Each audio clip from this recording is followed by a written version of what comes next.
What's going on, guys? Welcome back to United View. Apologies a little bit late. I'm getting the quotes. It's a bit of a mad rush for time when you do these press conferences, because the way that I like to do them, I'll let you in on a little bit of my sort of process. We were speaking a lot about process this morning.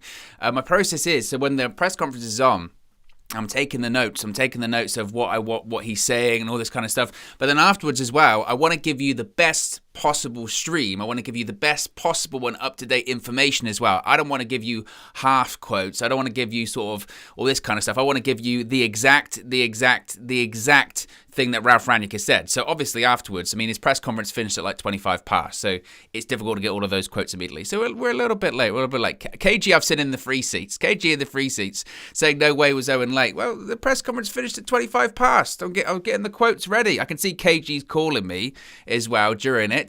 You know, it's just. We're not bringing this negativity. We're not bringing this negativity this morning. We're not. KG saying disgrace. Come on.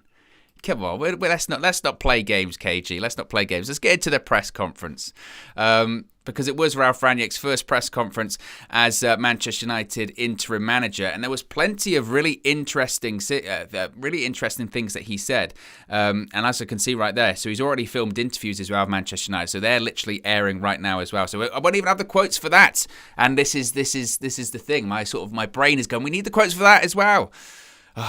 Well, calm though. But we've got everything. We've got everything he said. We've got all of the specific quotes as well, not just, things that he said, all that kind of stuff. We want exactly everything that Ralf Rangnick has said, because the devil is in the detail. The Red Devils are in the detail. So this was a long one. It was a really long press conference. It's about half an hour or so. And it does make a nice change of pace. It makes a really nice change of pace in that, sometimes in these press conferences we've done when it comes to Ole Gunnar Solskjaer, you know exactly what you're going to get. And it was a nice change of pace to see something that was very, analytical, methodical. Some of the questions as well were the ones that you would expect. Some of the same questions were kind of repeated, talking about philosophy and talking about players and players coming in, all that kind of stuff. But overall, it's just a very exciting time. It's a very exciting time to be a Manchester United fan. It's a very exciting time to, go on this, I guess, a new adventure, if you will, and see someone with a new tactical philosophy, someone that has an exact image exactly of how he wants to play, or he wants Manchester United to play going forward. So it was very exciting, and I think the general consensus is as well, coming out of the press conference too, is that we have to kind of, I guess, manage our expectations slightly, and that's kind of what he said quite a lot during the press conferences. I can only do so much in this, certainly now, specifically the short period of time now, like they were sort of saying, can you get your philosophy across in just a couple of days? We've got Palace on Sunday, and he was basically like, I've got one training session. I've got one training session, but what I can train is the brain. Train the brain, he said as well. So we'll get into all of that. So the opening comments, he said, quote, "Thanks for coming and getting up that early. Most early press conferences. It's the most early press conference in my life. If a club like Manchester United contacts you for such a role, you can't possibly turn it down." He mentioned that essentially the reason why it was so early this morning, the press conference, was just a case of it was the only time to fit it in. Obviously, he said we've got training this afternoon. I think their training begins at 3 p.m. And basically, he's got so much to do that this was the most convenient time to do it. So that's essentially what he said. There you go. Flex is in the house. Flex says, Flex in the house, birthday celebrations continuing. Exactly. Happy birthday to Flex. And you could tell last night, I mean, if you've seen the fan views, Flex was very happy. I think he was on a bit of edge. He was on a little bit of edge, because he was thinking like this birthday could be completely ruined when it comes to this Arsenal result, but it was fine. It was fine. He also said, what has KG said in the comments? Is he moving mad as there won't be any more Aaron Wan-Bissaka? We don't want to get into fights in the free seats, guys. We don't want to get into petty. I think KG is still holding some kind of resentment, Flex, because you did get him a cake, but you got him like a cake that needed to be made. So maybe that's the thing. We can talk about that as well. But so the first question was from Simon Stone, and And it was the question that a lot of people said, this time, or earlier in the year, rather, it was February, wasn't it? Whenever it was, Chelsea spoke to Ralf Rangnick about coming in as an interim manager to the end of the season. And he said at the time, I turned it down because I can't do anything in 4 months. So I certainly couldn't achieve what I would want to achieve in 4 months. So the question by Simon Stone was, what can you achieve in 6 months? And what was the difference between Manchester United and Chelsea? They seem like similar situations. And as a Manchester United fan, I loved his response here, because basically he said that Manchester United are a bigger club. He said, quote, "At the time when Chelsea contacted me, they only talked about the option to become interim manager for 4 months.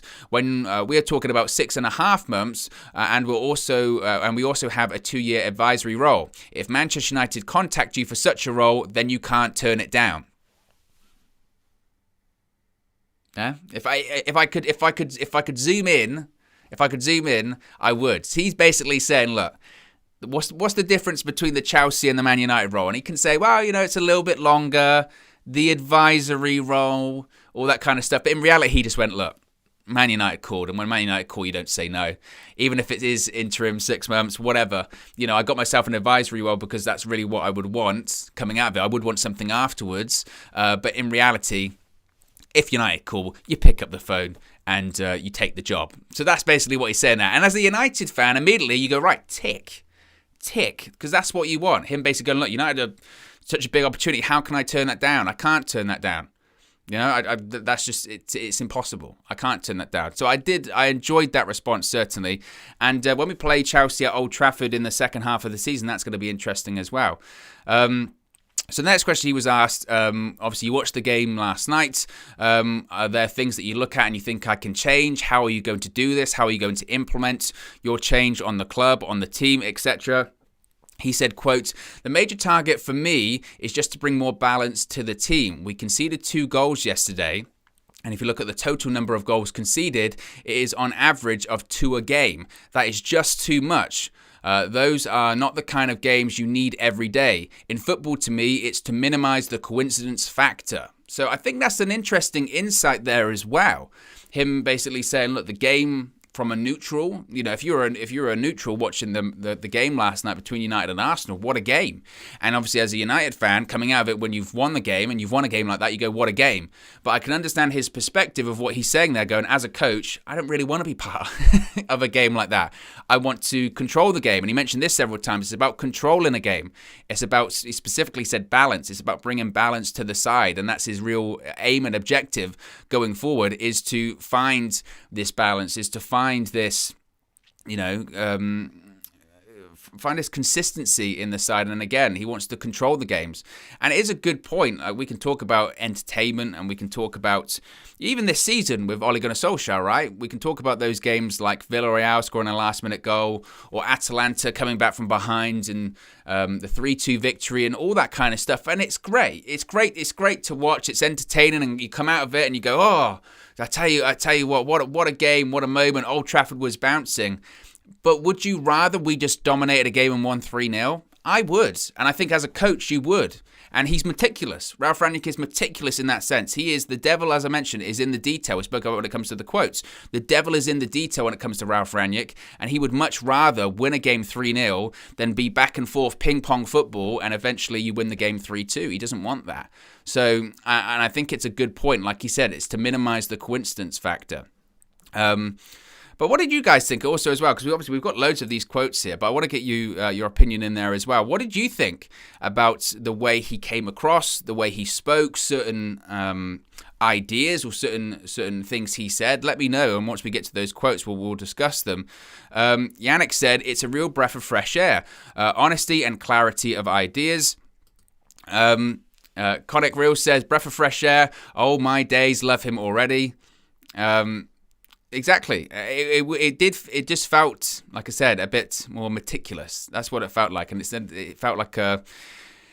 And it's funny as well, because I guess this is kind of, we're sort of scarred from this, in that as soon as you hear like DNA, when they're talking about DNA and they're talking about, the philosophy of the club and all this kind of stuff, you sort of go, oof, are we veering into sort of Ollie territory and all this kind of stuff?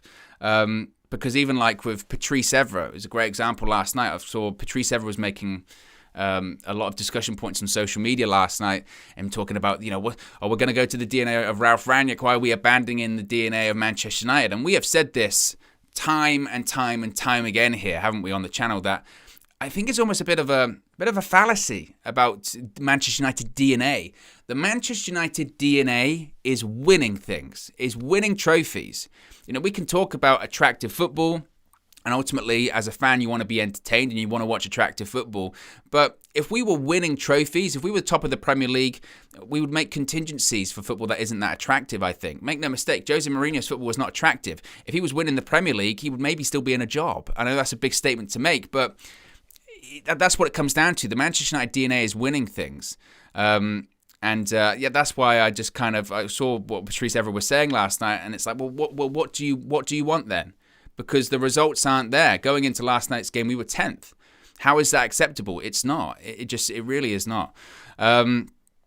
Joseph says, he knows his stuff, no more passion and desire talk. I liked how he said United DNA means winning. Exactly, I agree. I certainly agree. Next question was from Jamie Jackson, who said, how easy is it going to be to turn things around at Manchester United? Is top 4 the aim? And this is what he said, quote, and in fairness, it's what Michael Carrick said when he had his first press conference. He said, quote, it's about winning games, and in the end, I'm very ambitious. We want to make the most successful season that is possible. Right now, we have to be realistic. The difference between us and the top 3 is big, but let's see. So there you go. And I like that quote as well because, as we mentioned before, part of my concern about an interim manager in general, this was pre-Rangnick being announced, but the concern with an interim manager is that it kind of writes off the season. But he's coming in and saying, no, the season isn't over. And he mentioned it in that Chelsea question as well. He mentioned that it was 4 months. You've had a significant amount of the season that's passed. When you've got 6.5 months, got to go to the end of the season, you've still got basically two-thirds of the season still to go. The season is salvageable, and that's what I've said before. The season absolutely 100% is salvageable at Manchester United this year. We can still do things this year. We can still win the FA Cup. We can absolutely still get in the top 4. I don't know about the Champions League, but depends on the draw, and it depends how we react to Ralf Rangnick's management. But the season is salvageable. We can still do something this season. So like he says, it's about having the most successful season possible. Are we going to win the league? No, we're not going to win the league. But we can still win big games. We can still play good football. And as he mentioned, the United DNA is about winning things. And there are still things to be won this season. It might not feel like it right now, but there absolutely are. And he knows that. He absolutely knows that. It's about winning games. And as he mentioned in this question as well, that when it comes to what he can do over the course of the next few days and how easy it's going to be to turn things around, he said the aim is always just to win the next game, of course, which is Sunday. He mentioned that he's only really introducing himself to the players this afternoon. He's only really got one training session because obviously they had the game last night, so today's just recovery. They'll probably have a training session Saturday that won't be too heavy because they've got a game on Sunday. So he mentioned that there's not really much he can change. It's about getting to know the players. It's about trying to just explain what his approach will be and trying to explain how he intends to get these ideas across. That's essentially what he can do over the course of the next few days. And he also said as well, look, I'm experienced enough to know that we're in the middle of the season. It's not going to be easy, and it's going to be tough to get my ideas across and my philosophies across. But as he mentioned, he's very ambitious. He's very he wants to be successful and have the most successful season possible. And he said it's about developing the performance. And as he mentioned several times in the press conference, it's about helping the team control the game. And I think that's important as well, because you watched that game last night, and at any real point, did you think that Manchester United were in control of the game? Probably not. There's been really few games this season, even the games we have won, like last night, where you couldn't really go, yeah, United were really in control, dominating the possession or dominating the tempo, dictating the tempo of the game, what have you. We don't really do that, and that's what you get. That's why you get games like last night that are end to end, that are very exciting from the neutral because there's goals flying in left, right, and centre, and last minute goals. But we don't really control games, and I think he probably watched last night and realised that as well. He also spoke about, was this the biggest challenge of his managerial career? He said it's obviously one of the biggest clubs. It's the biggest club in the world. He said it's a massive challenge, but he's more than excited to work here. He said he has worked with other top star players in the past, and he's more than happy to work with the players that he currently has. So don't expect, this giant overhaul of players coming in, or players being dropped out and never got back in. He said, I'm happy to work with everyone. And again, he knows that. Like, listen, he mentioned it later on, and we'll touch on it. But like he said, when Jurgen Klopp came into Liverpool, I've inherited a far better squad than Jurgen Klopp did. He knows that. I mean, he absolutely knows that. Lots of people saying, where can they watch the presser? It should be on the Manchester United website, on the Manchester United app. So if you haven't seen it, it's on there. Manish says, very well spoken and level-headed with each response to each question. The 10 million for Haaland answer was jokes. We'll get to that because he had a very good response to the whole 10 million bonus for Erling Haaland and all that kind of stuff. As Connick says, hit the like button, show Owen some love. Don't show me love, show United View some love. It's not about me. It's about the collective. It's about the channel. We've got nearly 300 people watching. We only got 63 likes. Got to get those likes up. You're sitting on the sofa. You got your shoes on. Relax. Get the chill. And it's early. So the shoes shouldn't even be on. Relax. Hit the like button. The next question was about Manchester United and obviously the drop-off per post Sir Alex Ferguson and David Gill. The question was, it's been 8.5 years since Manchester United won the Premier League. What have you seen over the 8.5 years and where the squad is now? He said, and it's quite an interesting actually response that he said here about this, about the drop-off that we've seen in this post-Ferguson era. He said, quote, it's not unusual that after a long successful spell, the club needs to find a new pathway. The club has had no continuity in signing new players and sticking to the DNA of the club. In the future, the board members and myself have the same opinion. It's important not to have many changes in management. So, and I think it's a good point. I do think it's a good point that he's mentioning, where he's saying that for most clubs, and again, it's frustrating, isn't it? We can talk about sort of the botched handover in the post-Ferguson era. We can talk about Sir Alex Ferguson leaving, but at the same time as Sir Alex leaving, you had David Gill leaving, which is arguably just as important. Ed Woodward era comes in, and then you had David Moyes comes in, and David Moyes gets rid of all the backroom stuff, and the whole handover process and the whole sort of succession plan was so bad and so botched, and we're still struggling because of it to today.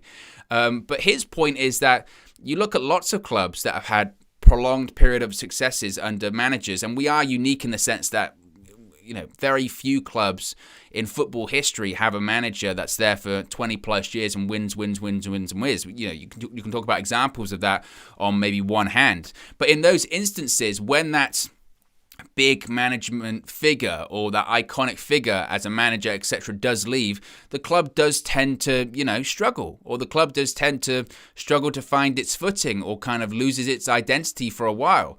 And so I think he kind of tried to reassure people that what we're going through at the moment is maybe normal, but he emphasized there it's important that the club finds continuity, the club sticks to the DNA, and they don't have this constant managerial changes. I think the important part of that, because you can't be too overly simplistic as well, is that's, for me, the exciting part of having Rangnick going upstairs after the 6 months. He's going to be that continuity. I know he's only going to be there for 2 years, but he can help assist that continuity upstairs. And like we've said before, having a football person make footballing decisions at the club, that's so important. It's so important to have someone making those kind of decisions at the football club, or at least having an input on those decisions at the football club, because we just haven't had it. We just have not had that. And I think that's really important. Kristen says, looking forward to see who will join his backroom staff. Cam said the Woodward era is ending. That's what counts. Absolutely. EDT says, I love how you succession plan. It never felt like a plan. Well, exactly. And that's the problem. It never felt like a plan. It also, like I said, the whole thing was botched. Absolutely botched. And if we could go back in time, I think so many people would do so many different things. Ultimately, the problem is that we're still suffering because of it to today. And the important thing is now is that, again, with Rangnick coming in, it's not just like I said, it's not just a reset for the side, for the team on the pitch. It feels way bigger than that. It's almost like a reset for the club. And like we were saying, the Woodward era is coming to an end, and Rangnick's going upstairs. You've got Richard Arnold coming in upstairs and coming in rather as the replacement for Ed Woodward as the CEO, the chief executive, and reportedly he's more of a person that's like, I'll focus on business. If I can have people that can focus on football things, I'm not a football expert, I'll let them do that.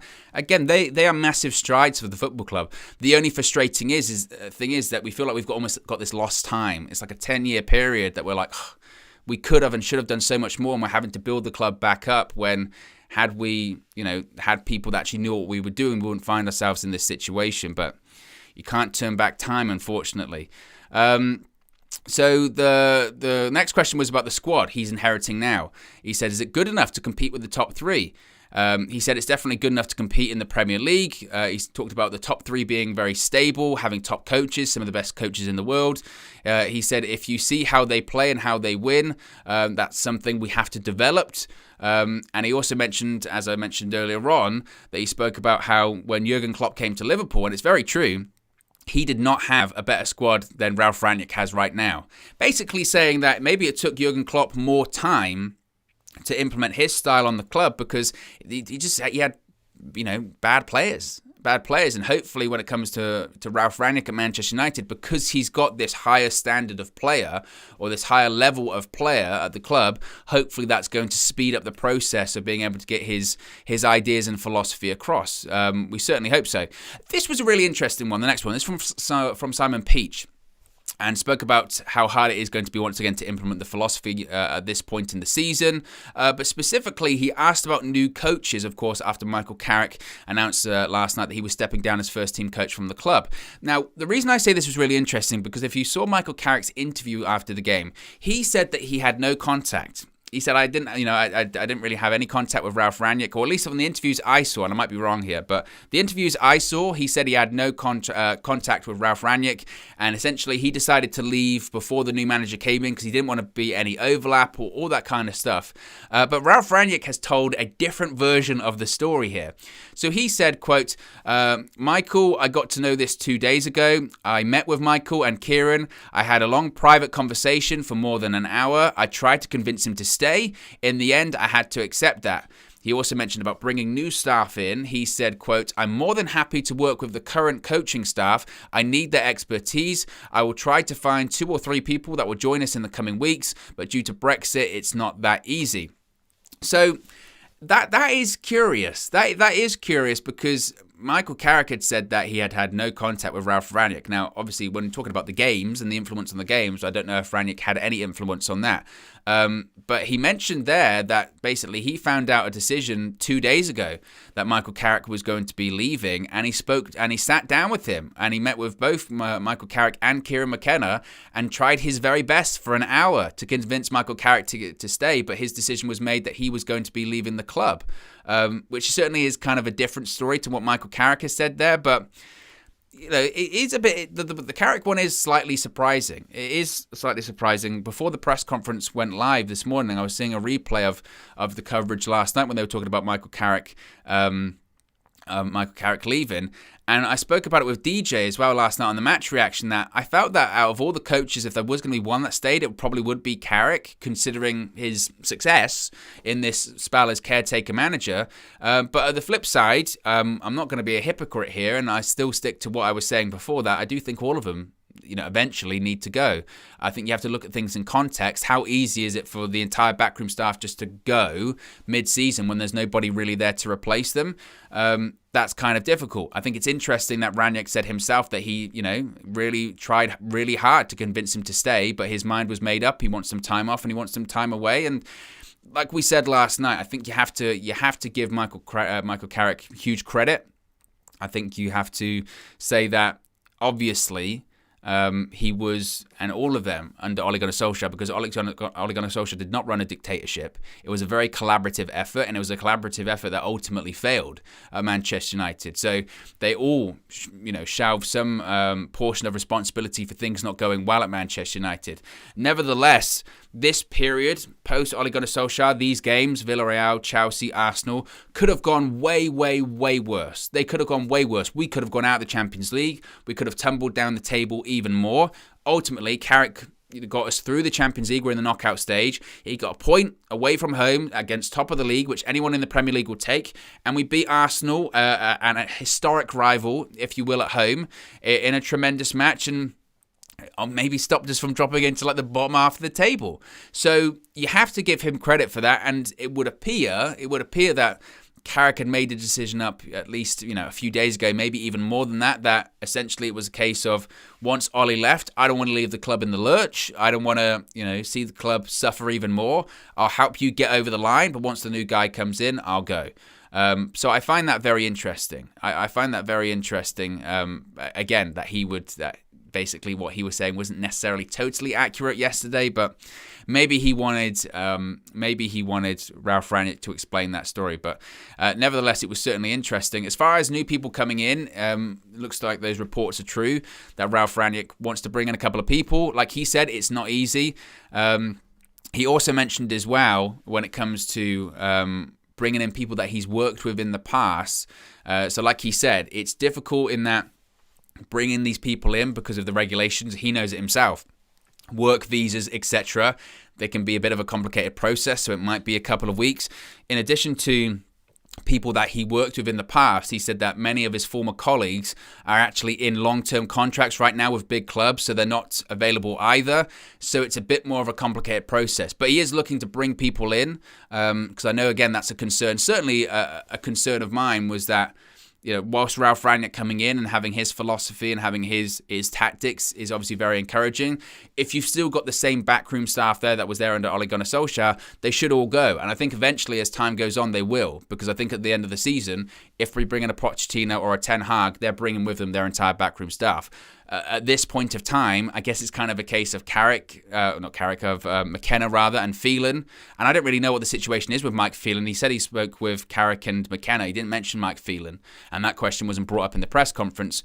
But if it's a case of Kieran McKenna, he's almost on an audition phase for the remainder of the season, because Ralf Rangnick is going to have some kind of say and some kind of sway on when it comes to the next manager of, you should keep this guy around, he knows what he's doing. So it's a very fluid process right now when it comes to coaching stuff, but we are going to be looking at new coaches coming in. It's just going to take a little bit longer because of Brexit and just finding people. He's mentioned, he didn't mention any names. I'm sure he has some names, but that is certainly interesting there. This was an interesting one because it's been a big discussion point, hasn't it, about Cristiano Ronaldo under Ralf Rangnick at Manchester United. Can Ronaldo fit into the gegenpress? Can Ronaldo press? Is Ronaldo at 36 years old? Is he going to press defenders from the front? Is he going to lead the press from the front? All that kind of stuff. Can he fit? Is this going to be the end of Ronaldo at Manchester United? So he was asked, when it comes to your philosophy, how does Ronaldo fit into that? Do you have to adapt your style to having Ronaldo in it? And I think this response was spot on, because it's true. It really is true. He said, quote, "You always have to adapt to the players you have available, not vice versa. Seeing Cristiano yesterday, 36 years old, an amazing top professional, from what I saw, he is ready to do what it takes to help the team." And he's right. And this is what we've been saying time and time again here. Great managers find solutions. And it isn't a case of, when it comes to philosophies or ways of playing or anything like that, again, this sort of fallacy that Cristiano Ronaldo doesn't press, he does. Watch him in the second half. He ran himself into the ground yesterday. He absolutely ran himself into the ground yesterday. But when it comes to Cristiano Ronaldo, like Ralf Rangnick said, you always adapt. You always adapt for the players you have, because you want to get the best out of the players. Why would you ask your players to do something that they can't do or they're not going to do very well? Then they have no business being there. So when it comes to Cristiano Ronaldo, will he adapt the way he plays tactically to fit Ronaldo in? Why wouldn't you? Why wouldn't you? Why wouldn't you try to get the best out of Cristiano Ronaldo? He's one of, if not the greatest player of all time. Of course you would adapt or tweak your tactics to make sure you get the best out of him. That's what good managers do.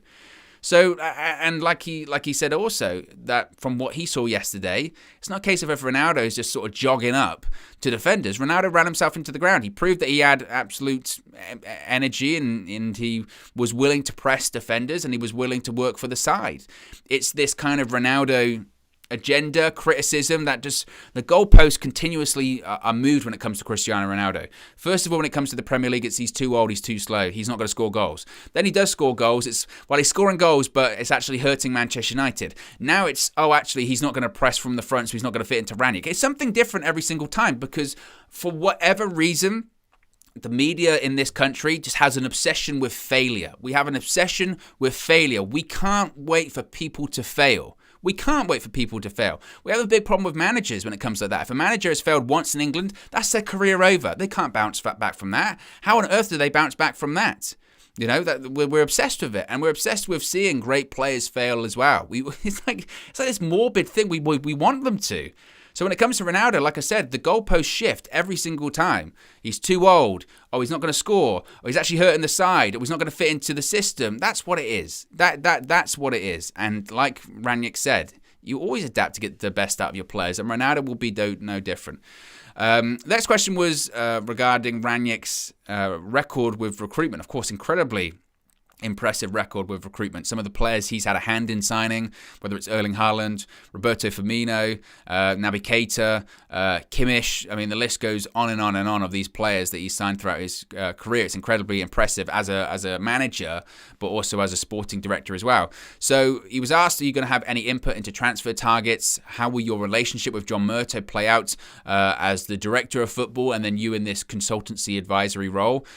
So he said, quote, "We haven't spoke about new players. Now is the time to get to know the current squad in detail. The squad is definitely not too small. There is enough players. Maybe after Christmas there will be a time to talk about possible transfers in the winter. But in my experience, winter is not the time for sustainable transfers. It will be difficult in the winter." Which, again, is no real shock there because it's true, isn't it? Everyone always says the winter is a very difficult time for big clubs, certainly big clubs, to do big transfers. Not impossible, of course. We've seen people come in winter transfer windows and radically change teams. Bruno Fernandes is a great example of that. In our own history, you know, you got Man Utd and Patrice Evra. It's a bit different now between now and then, but certainly Bruno Fernandes in recent history came in the winter transfer window and changed things around. Luis Suarez, I think, at Liverpool was a January transfer window signing. So it can happen, obviously, and like he said, it's only if there are players of real quality that can affect the side. But like he said, it would be naive, I think, to be honest with you. It would be naive to be coming in at this point of time and just be focusing, I'm only going to focus, okay, we're going to talk about transfers. He'd be like, look, we got a game on Sunday, and I haven't even spoken to the players yet. So I do tend to believe him when he's like, we really haven't spoken about it. We're focusing on other things right now. So, and like you said, he's got a great record when it comes to recruitment, and hopefully he can continue it there. We got nearly 400 people watching, only 143 likes. We've got to get those numbers up, rookie numbers. Was it Wolf of Wall Street? I'm not going to start banging my chest or whatever, but we've got to get those numbers up, guys. Come on. And be sure to subscribe, of course, bottom right-hand corner. We're very close to 90K now when it comes to 90K subscribers. I think it's like 300-ish away, 300 subscribers away or something. So it's very close. So if you haven't already, be sure to subscribe, bottom right-hand corner. Mark Riley says, Henrik Larsson, 2007. I was there at Old Trafford, I think, for Henrik Larsson's first game. When he had that short loan spell that he was only there over the winter. It was like for 2 months or something. Got a couple of goals though. EDT says, I do think he'll be allowed to make 1 or 2 transfers, but I think he'll have to sell before he can buy. My guess would be Jesse will go. Well, they didn't really ask him. It's interesting you mentioned that. They didn't really ask him about outgoings. They just mentioned about transfers in general, and when they talk about that, they really mean incomings, don't they? So they didn't really talk about that, which is an interesting point. I wish that people would have asked him that. Next question was from James Ducker, going back to the philosophy. And there was a lot, by the way, of questions surrounding the Rangnick philosophy at Manchester United and how he's going to implement it. So apologies if there's a bit of repetition, but these were kind of the questions that were given here. He was asked, do you think the team has had a bit of an identity issue? Also, is there going to be a greater risk of injury? Will you have to compromise? He said, quote, it can only go game by game, step by step. You have to make sure you have the biggest chance to win the next game and then step by step.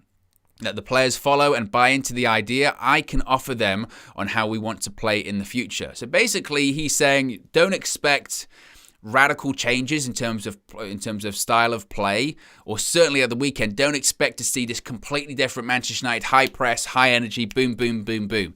It is going to be a process, and every time I hear those, the process, I have sort of Louis van Gaal chills because that was kind of what he became almost infamous for saying at points in those press conferences, right? It's a process. It's part of the process. It's a process.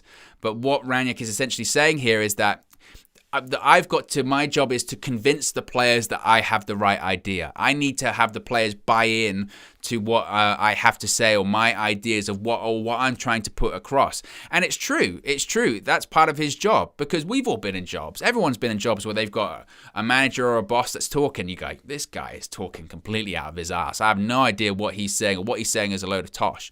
And it's true. Like, his job, I suppose, in the real immediate future is to, when he's talking to these players and he's talking about his tactics, his philosophy, it's important that the players buy in, that this guy has the answers. This guy knows what he's talking about. This guy has the solution to Manchester United. And then once they buy into that, then it becomes the step-by-step of how do we implement it on the pitch. So I think, again, it's a very good answer. A lot of his answers were very, very good. The entirety of the press conference, he was very, very, very well spoken. And all of the answers he said, you agreed with. Obviously, some of the answers were your typical football manager answers of a press conference. You're always going to get that. But I did enjoy the way that he spoke about, that basically don't expect a lot in the coming days because there's only so much I can do. He also was then asked, do Manchester United need greater clarity on the identity, such as Manchester City or Liverpool? And that has been a criticism of Manchester United, and I think that comes with having so many managers, isn't it? Moyes, Van Gaal, Mourinho, Ole, now Rangnick, or even Carrick into Rangnick. There's such a mishmash of styles there that Manchester United do lack an identity. And that's just not just on the pitch as well. That's off the pitch. That's in the scouting department, recruitment department. We've heard all those stories, isn't it? That you've still got people in the recruitment department from the Van Gaal era, and you've got people in the fitness department from the Mourinho era, and it's just a mishmash. It's like a Frankenstein club of body parts put together, and hopefully this thing comes to life and works. So he was asked, do Manchester United need a greater clarity on the identity, like City or Liverpool? And again, the response here was very good in that he said, look, quote, Pep has been at City for 3 years, Jurgen for 5, Thomas Tuchel came in February, but time-wise, they're a little ahead of us in the way that they want to develop. I'm more than happy with the players that we have here. So again, he's easing expectations there. He's saying we are not going to be playing like Manchester City or Liverpool or even Chelsea in the immediate future because it takes time. It really does take time. I mean, Guardiola's been there even longer. Guardiola's been there, 5 years? Klopp's been there since 2015, so he's been there for 6 years. And it's no coincidence that after that period of time, these clubs are playing exactly how the manager wants to play. But obviously, in the early stages, particularly, I guess, for Pep, second season won the league. Klopp, it took a bit longer. It's about winning things and getting results, or seeing something that you can hang on to there as well.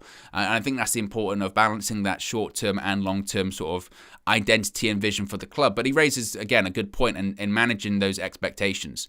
That, we are not, like, put it this way, if you expect Manchester United on Sunday to be playing like Liverpool in terms of just how seamless everything is and how everyone knows exactly their role and what they're meant to be doing, all that kind of stuff, that isn't going to happen. It is going to take time. And I know the problem there is that time isn't really what Rangnick has, because he only has a real defined short amount of time. But he can only do what he can. Neil says it needed a big change. He will improve the club. Manish says Pep's only been there 3 years. Yeah, it's 5, isn't it? It's 5. Yeah, you got that one. Got those wrong. The next one was asked about, has it always been an ambition for him to come to the Premier League? Was he ever close in the past? He spoke about how he studied English at university to become a teacher. He actually said, and it just, I saw this and I thought, people are going to have a field day with this. So he studied English at university to become a teacher and a PE teacher. Yeah. That was definitely not going to come back to bite him at all, is it? He spoke about living in Brighton, and then since then he fell in love with English football. He talked about getting the train to watch games at Highbury, White Hart Lane and Goodison, and the only reason he didn't come to United was because it was too far away. But he said, since then, I've cherished the way that teams are supported. This is absolutely unique. You find very few teams with the support that we have. It's football in the purest sense. More than exciting to be part of that atmosphere. This should help any team, especially our players. He also was then asked how frustrating was it last night to be sat in the director's box, to not be able to affect play. He mentioned that he was very much looking forward to yesterday's game, yesterday in the box. He felt with Michael, Kieran, it could have been 3-3. You don't want these times of games as a coach. In the end, he was more than happy to get the result that we wanted. So this was a funny part where he was asked about Erling Haaland. There's been lots of talk, hasn't there, about Erling Haaland and Ralf Rangnick over the course of the last few days or so. Obviously, he was part of the process that had Haaland go from Molde to Salzburg, to RB Salzburg, or Red Bull Salzburg. So there's been lots of discussions of that because of his relationship with Haaland and Haaland's agent, father, all that kind of stuff, he's going to be instrumental or try everything possible to get Erling Haaland to come to Old Trafford. Even reportedly to have a 10 million bonus in his contract to sign Erling Haaland. This is what he said, quote, 10 million for Haaland. Well, he actually checked papers. I don't have papers in front of me, but he got some papers. He goes, let me check. He goes, 10 million for Haaland, 10 million for Mbappe, 10 million for Lewandowski, 10 million for Kimmich. This is nonsense. There is no such clause in my contract. There is little point in speculating over new players. I know what kind of player Erling Haaland is, but in the meantime, the whole world has realised how good the player is. The offensive players we have here, we have so many top players in the offensive department that we don't need to speak about any other player. And he's right. And look, again, he's saying there's no clause in the contract. He's saying that, you know, there's nothing in there. And I don't even know how you would really put that in writing as well. Like, just from a legal point of view, how would you put that in there? Oh, I've got a clause in my contract, 10 million if we sign Erling Haaland. Maybe it's a case of just like, look, if you can get Haaland in, we'll sort you out, kind of thing. But and again, he said they haven't spoken about players and they haven't spoken about people like that. Who knows? You never know. I'm sure that Manchester United are thinking that we're bringing someone in that has a link to Erling Haaland, because Erling Haaland's a long-term target for Manchester United. He was with Ole Gunnar Solskjaer. Part of the thing when people said of Ole Gunnar Solskjaer is that Solskjaer has this great relationship with Haaland, and maybe it's going to be part of bringing Haaland to Old Trafford is because he's got the relationship with Ole. Now we've got someone that's also got a relationship with Haaland as well in Ralf Rangnick. So he's been a long-term target for the club, and he always will be. And obviously with that clause coming up in his contract this summer, it's going to be a free-for-all. Because so many people are going to put offers in. They'll all obviously have to be accepted because they'll trigger the release clause. It then comes down to who can convince him. And Manchester United are doing everything they can to convince him. And again, whilst there might not be any clause in his contract, I'm sure they would be like, look, if you can pull this off, you'll be a very well compensated man. We've got over 400 people watching, less than 20 likes away from 200. So we'll see if we can get to 200 likes.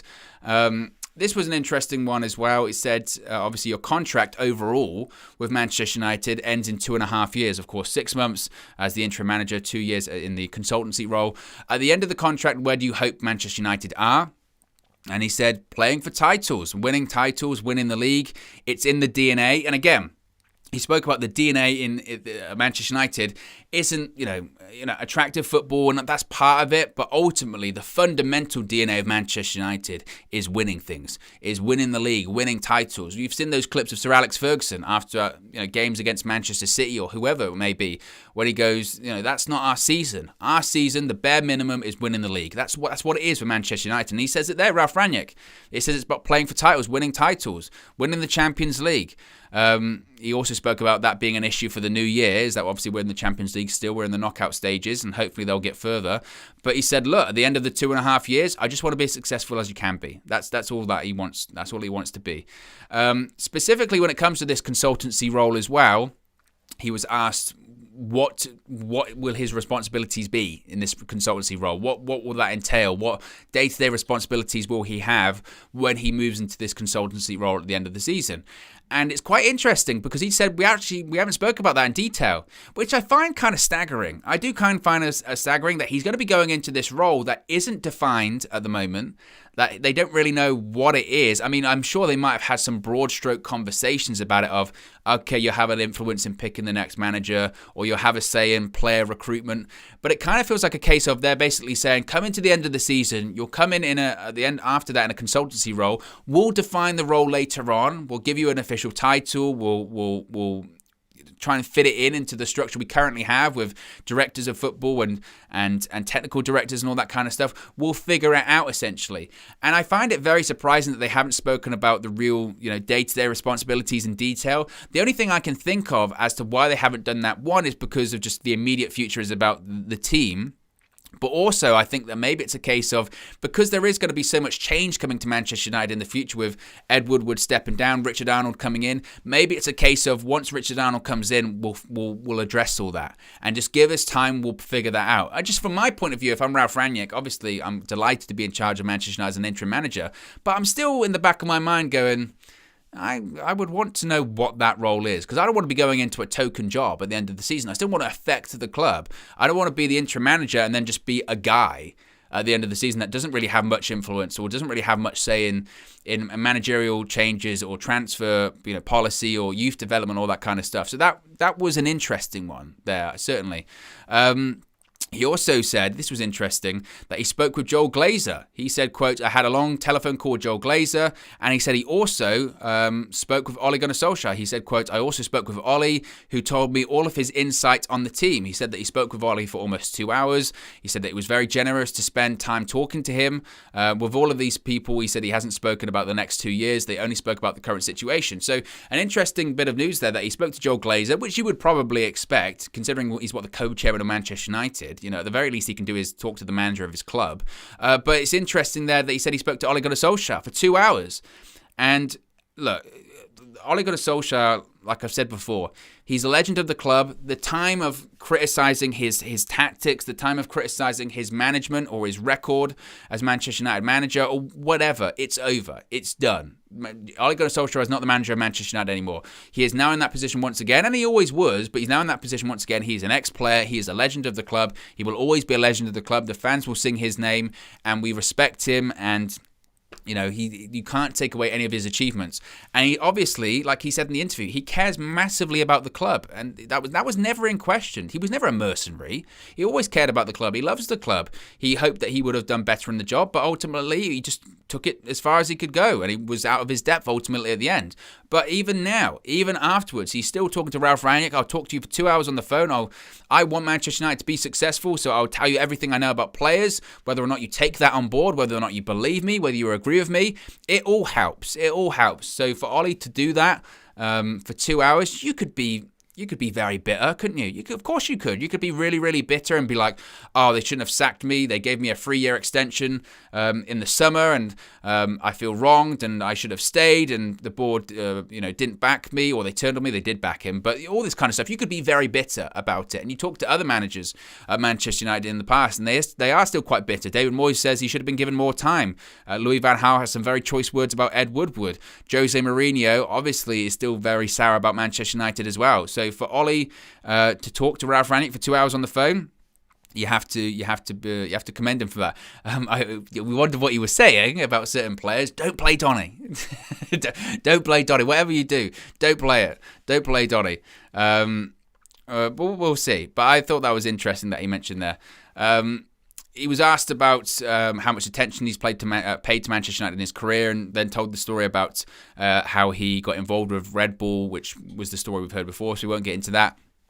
He then was asked about his view on Manchester United historically, how much he knows about the club in his past, historic players, big moments in the club's history. He said, quote, looking back to the times of Best and Charlton, I had a look into Google the other week about the most famous players. You could line up 4 teams in the last 50 or 60 years. I also know about the disaster in Munich. The legacy of this club is unique. We have to follow this legacy and make sure the DNA is also respected. And I hope that kind of And I think it's great that he's learned about the club and knows the historic players and knows about the key incidents in the club's history. I think that's fantastic, because I think you need to. You need to understand and respect the history of the club to be a successful manager of Manchester United. You do. But I also hope when he's talking about the DNA there, that it does kind of calm those, like I said, those critics that we have seen, certainly from some ex-players over the course of the last sort of week or so, where they're very much of, what's he won? What's he won? Or now we're going to play Rangnick DNA. Are we just going to abandon, like Patrice Evra was saying last night, are we just going to abandon the DNA of Manchester United? And I don't think we are. I don't think we are. And again, we talk about, and I know I've mentioned it so many times on this stream alone, but we talk so much. We talk so much about, the DNA of Manchester United, or these players do. It's the DNA of Manchester United. The DNA of Manchester United is winning. It's always been winning. However that may be, whether that's winning by playing attractive football, whether that's winning by scoring last-minute goals, whether that's winning by dominating games, whether that's winning by not playing very well and nicking a goal in the last minute, or whatever it may be. It's always been about winning. It's always been about being at the top of the table, competing for leagues, competing for Champions League, competing for trophies, and having the best in class at the club, whether that's player, coaches, whoever that may be. And the standards have dropped. That's the DNA of Manchester United. The DNA of Manchester United is to win. So we can talk about tactics, we can talk about philosophies, we can talk about pressing, we can talk about counterattacks, we can talk about whatever. If Manchester United are winning, then we are respecting the legacy and the DNA of Manchester United, because that's what it is. The legacy of Manchester United is the trophies. The legacy of Manchester United is the players, having the best players, having the best team, and being the best team in the league, or being the best team in Europe, or the best team in the world. That's the legacy. That's the DNA of Manchester United. And as long as we live up to those standards, we live up to the standards of the people that have worn the shirt before us, that's the DNA. That's the DNA of Manchester United, and that's the DNA of Manchester United that should be respected. Cam says it's rock and roll football. That can't be a bad thing. Anissa said, for once I disagreed with Uncle Pat on that. Pete was shocking with what he said. I do agree. I disagreed with what he said. But you could tell, I mentioned it before the game. As soon as on the coverage on Amazon Prime, they said, you excited? And he was like, oh, I'm not excited to see a manager getting sacked. I'm not celebrating the manager getting sacked. And again, I think a very, very, very small proportion of people were. Everyone just wants Manchester United to win. Everyone just wants Manchester United to be successful. That's it. So, and Uncle Pat, he's always going to be a Manchester United legend. And it's ultimately his opinion, and people have different opinions. I disagree with that one when it comes to him, but we move, and I hate saying that phrase. Next question was about, will there be a culture shock in the approach that Rangnick has to the Manchester United players? He said that he hopes not. Even tomorrow, he mentioned that he couldn't do a lot tomorrow. He needs to be sure that they're physically ready for the game on Sunday. So he said physically we can't really train. Only way to train right now is mentally. It's about video footage, about the right situations, looking at situations, what they could do better in these certain situations. And he said, train the brain. And I thought that's a t-shirt right there. Train the brain. He needs to get that Dr. Kawashima's brain training on Nintendo DS. Get them doing some Sudokus. Train the brain. But he mentioned that football has changed. He said, quote, modern football in the last 10 years, it has completely changed into a more physical, more athletic, more vertical game. In order to develop teams, you need to train the bodies and the brains. So it looks like, as he mentioned, over the course of the next sort of 48 hours or so, they can't really do a lot on the pitch, but what they can do is affect the game on Sunday in terms of video preparation, in terms of, these tactical sessions, all that kind of stuff. I do think back to, again, the Louis van Gaal era and those sort of horror stories. You remember when after every game or training session, Van Gaal would send, they were like video packages or video clips to watch, and the players weren't watching them, so they put like read receipts on them, and people would open them and then just not watch them. I don't know. So the modern player, but that's what he was talking about earlier. That's when it's important that you convince the player enough to buy into what you're saying. Ultimately, at that point, Louis van Gaal and his coaching staff were sending these Man United players these video clips to watch, and they weren't watching them ultimately because they didn't think it was right, or they didn't believe in what Louis van Gaal was telling them. If you've got a manager that has the faith of the players, or the players believe what he is telling them, they will do anything. They will do anything. That's the modern day footballer. They have to, previously in years and times gone by, the manager was the boss, you did what the boss said. Nowadays, with the modern day footballer, it's about convincing them first that you're the right guy, that has the right ideas. And that's going to be his job going forward as well. So the last couple of questions The penultimate one was saying, obviously, you're moving into a consultancy role. With some consultants, you're allowed to work with other places. Is that going to be the case at Manchester United? He said, again, we haven't spoken about that. The work is in the short term right now and the medium term. You have to ask the board members about that. For me, he could just not turn down the proposal in the next 6 months. He did mention here as well, and I think I might have skipped it. He mentioned here about if he was considering to stay on. About if would he stay on and would he stay on as manager afterwards. I'll find that question because I've realised that I might have missed that one. Where is it here? Here we go. So this was an interesting thing as well. It said, obviously, if you're successful in the next 6 months, could you continue in that role? And he said the people with whom I've spoken with, they've been very clear that this is a 6-month role. We have never spoken about what will happen in the summer. If they speak about me with that, the full-time job, we will see. If they ask me about my opinion, I might make the same recommendation that I made to RB Leipzig twice, that it might be better to work with me for 1 more year. So he's basically saying there, look, I'm open. I'm open to staying on longer. If things are going well, and Manchester United go unbeaten to the end of the year and we win the Champions League and all this kind of stuff, and it's kind of a feeling of, would you be willing to stay on for an extra year or an extra couple of years? Then he would be open to it. Like he's kind of saying, nothing's off the table. And I think maybe that's why also that sporting director or that consultancy role hasn't been completely defined yet, because they are aware that maybe it might be a really good fit for him to be the manager for the next 2 or 3 years. And if that is the case, then maybe it's the right thing to do.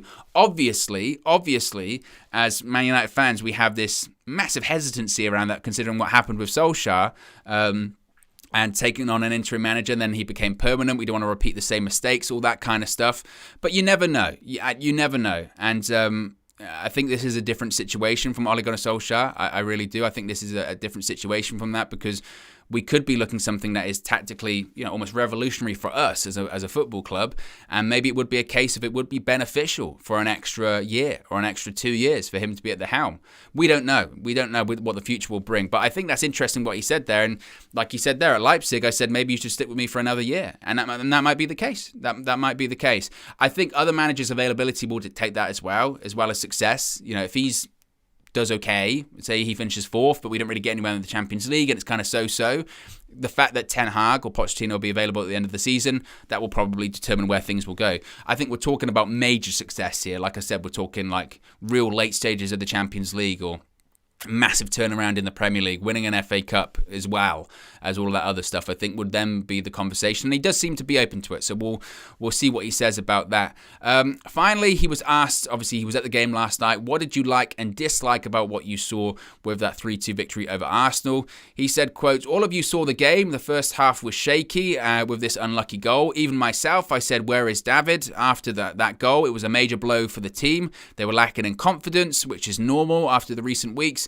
It was important to get the equaliser before half-time. You could see the potential that was in the team to transfer the game away from our own box and into an area where we have our assets. So, as he mentioned at the beginning there, he mentioned that essentially it was a great game to watch as a neutral. As a coach, maybe not the best game to watch because United didn't control the game last night, and we had to, we came back from being 1-0 down and we scored and then conceded immediately and all this kind of stuff. As a coach, you'd kind of be pulling your hair out a little bit watching that game. As the neutral and as a fan, you go, oh, it's great. But as a coach, you'd really want to control that. So I think he said that he liked the character and he liked the sort of the turnaround and coming back from being 1-0 down and coming back from conceding immediately after going in front, all that kind of stuff. So he would have absolutely seen things that he enjoyed last night and thought were good, and he would have seen a lot that he knows that we need to improve on. But he will do his very best to do so, certainly. So again, I'm just, as a United fan, I'm just happy that this whole drama surrounding will he, won't he be in charge for Palace is over now, and we will have a bit of continuity to the end of the season. I think the next stage, obviously, is getting in the coaching staff. Like he said, he's going to try and do that over the course of the next few weeks. Work permits providing and just finding these people, to do so as well is going to be a bit of a challenge, because usually the people he would go to in the past are currently unavailable right now. So that's going to be difficult as well. But again, we are going to do a match preview tomorrow. I think it's going to be me. I'm going to be doing the match preview tomorrow for the game against Crystal Palace. And even though this was meant to be like the Manchester United Crystal Palace pre-match press conference, they really didn't speak about the game that much in terms of Palace or team selection, team news, etc.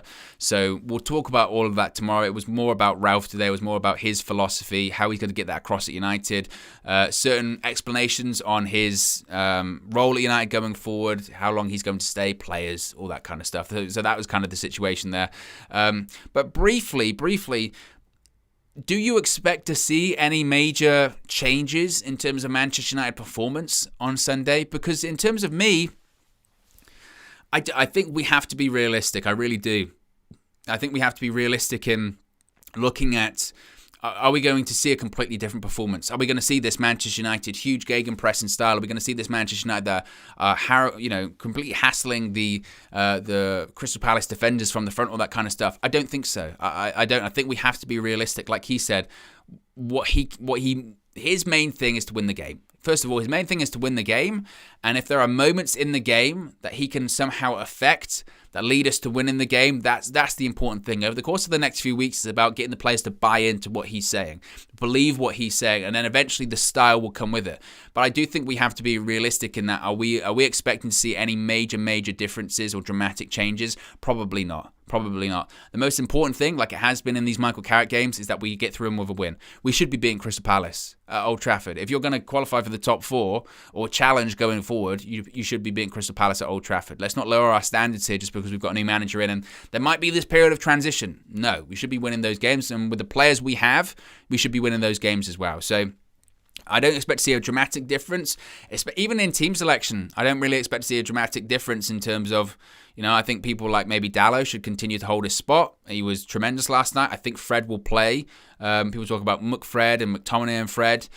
We'll see. But I think Fred played very well last night. We'll talk about Harry Maguire. Again, I think it's almost political at this point that he probably will play. I think Ronaldo will play. I think there has to be some rotation because there was a game 48 hours ago when Sunday comes around. So there'll have to be some kind of rotation. But I don't think we should expect huge dramatic changes in terms of certainly how we line up and how we play tactically. Maybe he'll go with a 4-3-3. A flatter 4-3-3, and that might be the big change. Who knows? But it's exciting. It's very exciting. And again, overall, I think he spoke very, very well in that press conference. And it's time for a new era at Manchester United, and a new era is certainly upon us. But look, guys, be sure to smash a like on the video. As I mentioned, we've had over 400 people watching at points in this video.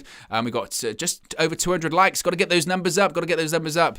And be sure to subscribe, bottom right-hand corner as well. As I mentioned, we're on the road to 90k. We're about 300 or so away from 90k. So if you haven't already, now is the time to subscribe. As I mentioned, tomorrow there'll be a match preview highlighting the Manchester United Crystal Palace game at Old Trafford on Sunday. Then, of course, on Sunday it is match day, so we'll have the usual match day experience. We'll have the road trip with Flex. We'll have the match view with KG. We'll have the match reaction with myself and DJ. Then we'll have all of the fan views as well. If you haven't also as well, because I know they went up late last night because obviously late kickoff, late end of the game. There is plenty to watch on the channel today as well. If you haven't seen them, the fan views that went up last night are tremendous. Not only with Manchester United fans, but there's one with Flex and Don Robbie on there, which is very good as well. There's so much on there. There's so much content here on the channel today to check out. So I would recommend checking them out. Anyway, guys, have a great Friday. We'll be back tomorrow with the match preview, and then Sunday with the Manchester United Crystal Palace match day experience as well. So have a good one, and I'll speak to you again very, very soon.